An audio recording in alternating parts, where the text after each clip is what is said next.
No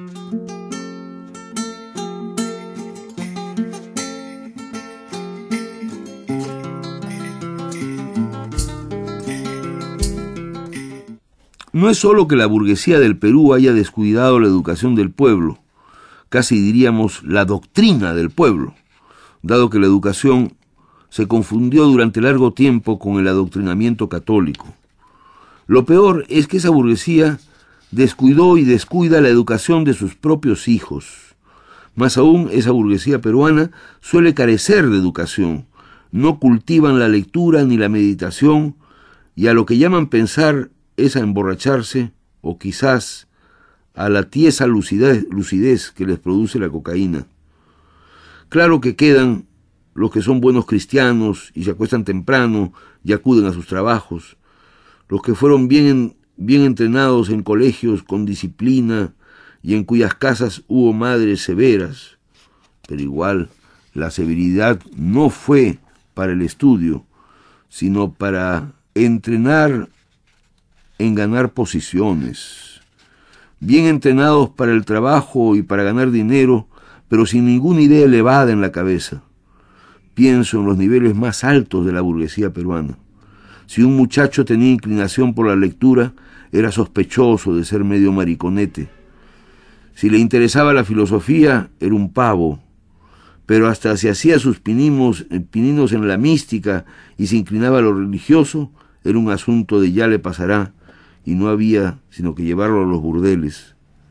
No, la burguesía peruana, cortesana y comelona, descendiente directa de los Pizarros y Almagros, torpe y bruta como los que conquistaron estas tierras, jamás pensó en que sus hijos pudieran ilustrarse y llegar a ser individuos esclarecidos, regidos por la ciencia, marcados por la búsqueda de la verdad y la justicia.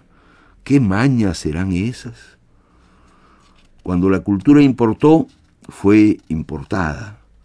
Alguna copia de algo que se hacía en Europa.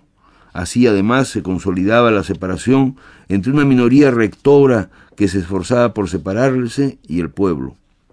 Bien dice el doctor Pedro Carlos Cabrera, el Perú es un país apátrida, regido por una minoría que se esfuerza por separarse de todos los demás.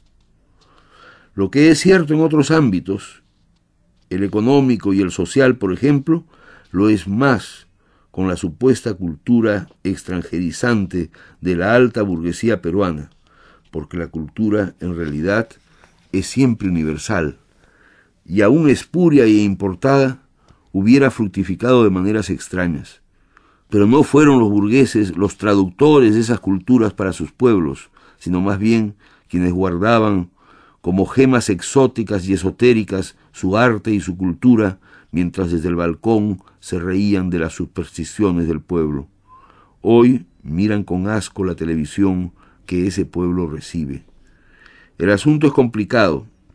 Cuando la burguesía se cultiva, cosa que ocurre escasamente, no es nunca para comunicar esa cultura, sino más bien para encerrarse en sí misma y separarse así más del pueblo.